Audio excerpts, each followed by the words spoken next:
Welcome to Life Stories, where we share powerful and inspiring tales that touch the heart and challenge the mind. Today's story is one of resilience, dignity, and an unforgettable lesson in respect. It's about Marcus Johnson, a successful businessman who walks into a gold shop, only to be wrongfully judged based on his appearance. What happens next will leave you stunned, as Marcus turns an act of discrimination into a powerful opportunity to teach respect, equality, and the importance of standing up for what's right. Join us today to hear how one man's resolve changed everything. Marcus Johnson was no stranger to navigating spaces where people didn't always expect to see someone like him. As a successful entrepreneur, he had learned to keep his composure in environments where he was often judged by his appearance rather than his accomplishments. On this particular day, however, his calm was put to the test. It had been weeks since he'd decided to buy his wife, Tina, a special birthday gift. Their relationship had been a journey of love, respect, and shared dreams. And as the years passed, Marcus felt an even deeper admiration for the woman who had stood by his side through everything. She deserved something extraordinary. A gold bar, he thought, a symbol of his enduring affection. The kind of gift that spoke of permanence and value. He'd researched and found just the right piece, a fine 24-carat gold bar. Perfect in its simplicity, a meaningful gesture of love. One that would last a lifetime. He dressed simply, nothing too flashy. Just a tailored jacket over a crisp white shirt, dark jeans, and polished shoes. He preferred subtlety. As he walked into Goldsmith and Company, the luxurious gold shop nestled in a well-to-do part of the city, he felt a familiar mixture of excitement and purpose. The shop's interior sparkled with the soft gleam of gold under the ambient lighting, its expensive displays reflecting a sense of high-end sophistication. Everything about the space told you that wealth, taste, and exclusivity were valued here. Marcus's gaze scanned the gleaming cases filled with gold and precious jewels. His heart warmed as he imagined Tina's smile when she would unwrap this gift. But as he approached the counter, something in the air shifted. The young employee standing nearby, a man no older than 25, glanced up at Marcus, then quickly down again, his expression stiff. A subtle sneer tugged at his lips. He stepped forward and blocked Marcus's path, his body language unwelcoming, almost as if Marcus's presence were a bother. "Excuse me, sir," the employee said, his voice laced with condescension. "We only deal in real gold here, not artificial products." The implication was clear: you don't belong here. Marcus's brows furrowed slightly, but he remained calm, his voice even as he replied, "I know it's real. Move aside, please." The young man hesitated for a moment, as if deciding whether to continue his condescending tone, but eventually stepped aside reluctantly, allowing Marcus to approach the main counter. Behind the counter stood the shopkeeper, Greg, middle-aged, sharp-eyed, with a permanent frown etched across his face. Greg barely looked up as Marcus approached, muttering under his breath in a way that made Marcus's gut tighten. The words were faint but clear enough to catch.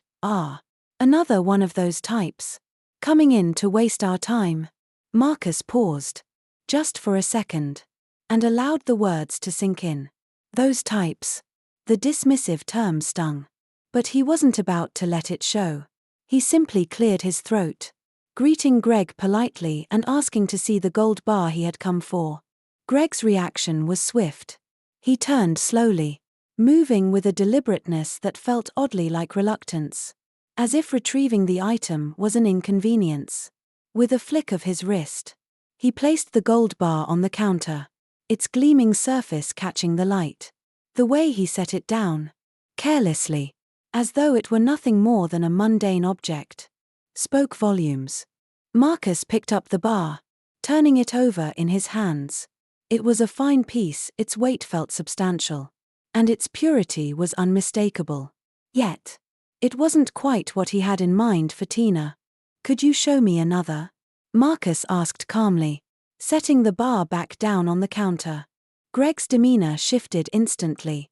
His lips curled into a sneer, his eyes narrowing with disdain as he stood up straighter, clearly annoyed at the request. "I know you can't afford it," he snapped loudly enough for the nearby customers to hear, his voice dripping with contempt. "Stop wasting my time and go away." The words hit Marcus like a slap. But he didn't flinch. He took a deep breath, his voice firm but controlled. "How can you judge me like that?" he asked, meeting Greg's gaze directly. "You don't know anything about me or what I can afford." Greg leaned forward slightly, his smirk widening. "Oh, I think I know plenty," he sneered. "You're black. People like you don't buy gold. You come in here to waste time, pretending you can." Marcus's chest tightened. The insult was sharp, cruel, and unfounded. But he refused to let his emotions take over. He had learned long ago that people like Greg, people who relied on prejudice and assumption, thrived when others gave in to anger. But Marcus wasn't going to give Greg the satisfaction. "I could buy this whole shop if I wanted to," Marcus said, his voice steady, but carrying the weight of his words. His calmness contrasted with the growing tension in the room. And for a brief moment, a ripple of laughter spread across the other customers. Some exchanged looks, as if they found Marcus's words laughable. But the smile never left Greg's face. He crossed his arms, his eyes gleaming with mockery. "Why don't you prove it?" Greg said, his tone mocking. "Or better yet, leave before I call security." The suggestion hung in the air, thick with arrogance. And just like that, Marcus knew that this moment, this encounter, would not go as planned. "Show me the gold bar I asked for," Marcus said, his tone unwavering. "And stop wasting my time." But Greg was already done with him. He turned toward the security guard, stationed near the entrance, and gestured to him sharply. "Get him out of here," Greg ordered, his voice loud enough for everyone in the shop to hear. The security guard, a burly man in his 30s, moved toward Marcus with purpose.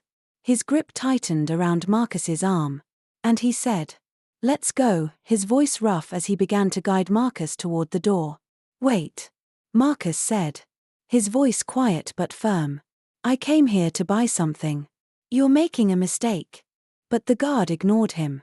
Marcus was escorted out of the shop, his heart heavy with the humiliation of the moment. As he stepped through the door, the weight of what had just transpired settled in. Behind him, Greg returned to his work, acting as though nothing unusual had happened. Marcus's face flushed with anger and humiliation. But as the door swung shut behind him, something inside him began to shift. He straightened his shoulders, taking a deep breath. This wasn't over. He knew exactly what he was going to do next. Standing outside the gold shop, Marcus took a steadying breath. His mind was a whirlwind of emotions: anger, disbelief, and humiliation. He had come in with the pure intention of buying a gift for his wife. And yet, here he was, thrown out like a criminal because of nothing more than his skin color. But beneath the hurt, a quiet resolve began to grow. The way he had been treated wasn't just about the gold bar or the shop, it was about something much deeper. It was about a systemic bias. About how people like Greg felt entitled to judge others based solely on their appearance. Marcus had faced it before. But this time, it was different. This time, he was going to make them regret it. His first instinct wasn't to rush in and confront the situation with fists raised in anger. That would only prove them right in their eyes. No, this time, he would turn their disrespect into an opportunity to not just teach them a lesson, but to claim power from it. Marcus wasn't just a victim of their prejudice, he was a man of stature, capable of wielding influence. He pulled his phone from his pocket and dialed his assistant. "Emma." Her voice answered quickly, her tone a mixture of professional and friendly. "Emma, I need you to do something for me," Marcus said, his voice firm but steady. "Find the contact information for the owner of Goldsmith & Company immediately. I want to buy the shop." There was a brief silence before Emma replied. Understood. I'll have it in a few minutes. Within minutes, Marcus received a text with the contact details of the shop's owner. He looked at the name on the screen, Richard Stone. A seasoned businessman. By all accounts. With a reputation for running a tight ship. Marcus tapped the number. And the phone rang several times before it was answered. This is Richard Stone. The man's voice was deep and polite but professional. As if he were speaking to a client. Mr. Stone. My name is Marcus Johnson. Marcus began. Speaking with confidence. I'm calling because I'm interested in buying your shop. There was a slight pause on the other end of the line before Richard responded. A trace of curiosity in his voice. Well, my shop isn't for sale. Mr. Johnson. I'm afraid I don't know why you would want to buy a gold store. Of all things. Marcus wasn't deterred. I'm sure you've heard of the saying. Every opportunity is a business opportunity. This shop doesn't just sell gold, it sells respect. And after my experience there today, I'm willing to offer you more than market value for it. I'd like to purchase it for $2 million. Another long pause. Marcus could hear the hesitation on the other end of the line. $2 million wasn't just above market value, it was an offer that was hard to ignore. Richard Stone was a businessman. He knew when a deal was too good to pass up. $2 million? Richard repeated, sounding incredulous. Are you serious? I don't joke about business. Mr. Stone. Marcus replied smoothly. I'll wire the funds immediately. If we proceed, we can finalize everything within the hour. After a moment's consideration, Richard agreed. All right, Mr. Johnson. We have a deal. I'll have the paperwork transferred to your name as soon as possible. Marcus felt a sense of satisfaction. The transaction would soon be complete. And Goldsmith and Company would be his. It wasn't just about the gold shop, it was about something deeper. He wasn't just buying a business, he was buying back his dignity. His pride. And in doing so, he was going to show Greg, and anyone like him, that prejudice would no longer be tolerated. With the deal in place, Marcus wasted no time. He instructed his bank to wire the $2 million immediately and ensured that all the paperwork would be processed without delay. The transaction was now in motion, and nothing could stand in his way. Meanwhile, Richard Stone contacted the shop's manager, Tom, a middle-aged man who had worked there for years. He was used to handling difficult situations but had never expected something like this. As Richard explained the details of the sale, Tom's reaction was one of disbelief, though he quickly understood that the decision had been made. The shop would soon be under new ownership, and that ownership was going to be Marcus Johnson. You're to treat him with the utmost respect when he arrives, Richard instructed. His name is Marcus Johnson, and he's the new owner of Goldsmith and Company. Effective immediately. Tom hesitated. You mean the same Marcus Johnson who? Yes. Richard confirmed. The very same. He'll be visiting soon. Make sure everyone knows who he is when he walks through that door. Tom nodded numbly, his mind racing as he processed the news. There was no mistaking it, Marcus Johnson. The man Greg had thrown out was now the owner of the shop. The same man who had been humiliated in front of customers and staff. A rush of guilt flooded Tom's chest, and he couldn't help but feel the sting of his own complicity. Greg, on the other hand, was about to have his world turned upside down. He had treated Marcus like an outsider, an interloper in his space, and now the man who had been dismissed was about to become his boss. The realization hit Tom with a sudden, gut-wrenching force. Marcus was no longer just a man seeking to purchase a gold bar. He was a man about to teach them a lesson in humility. The next morning, Marcus walked into the gold shop as if it were just another day. But it wasn't just any day. He wasn't the customer anymore, he was the new owner. The shop was about to be introduced to a completely different world. A world in which respect and dignity were the cornerstones of how business was done. Dressed in a simple, well-tailored suit, Marcus strolled through the front door. His steps were deliberate.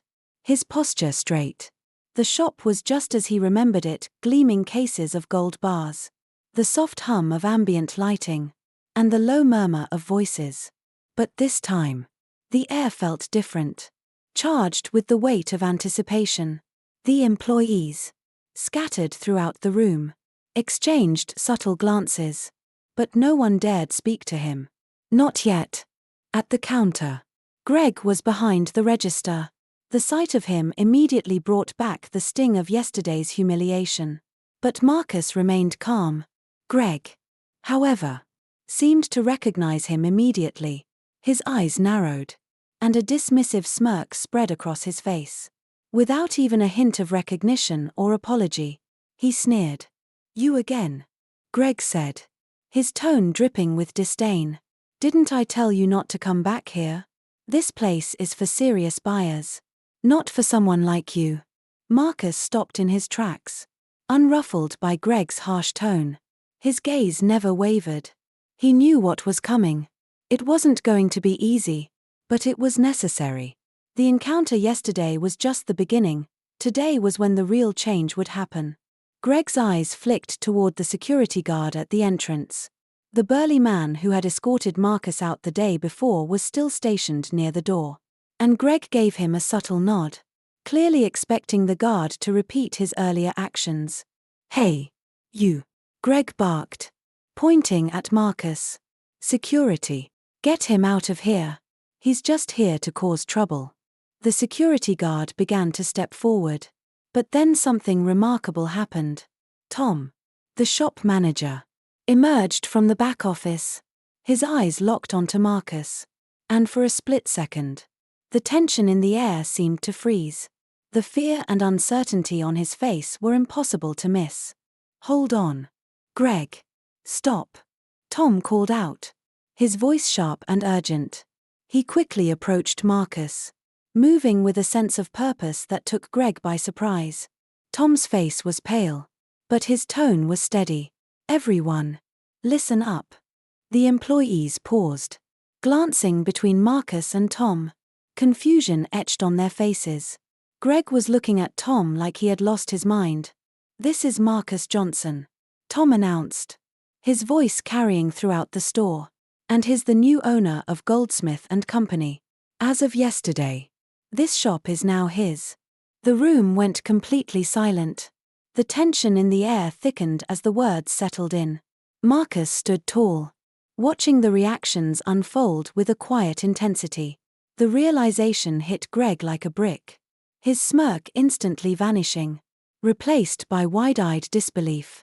His posture stiffened, and his eyes darted nervously between Marcus and Tom, clearly unsure whether this was some kind of joke. "It can't be true," Greg muttered, the words barely escaping his lips. Tom shook his head. "It's true. Marcus Johnson owns this shop now. And you, Greg, you work for him." A wave of shock rippled through the staff. Some of them glanced at one another, unsure of how to react. The truth of the situation sank in, and the magnitude of Marcus's presence in the room became undeniable. It wasn't just a change in ownership, it was a shift in power. Marcus stood there, a figure of calm authority, watching as Greg stumbled over his words, trying to find some way out of the situation. "I didn't know," Greg stammered, his voice trembling. "I didn't mean any harm. Marcus." Marcus raised a hand, silencing Greg with a gesture. His voice was even, but there was an unmistakable edge to it.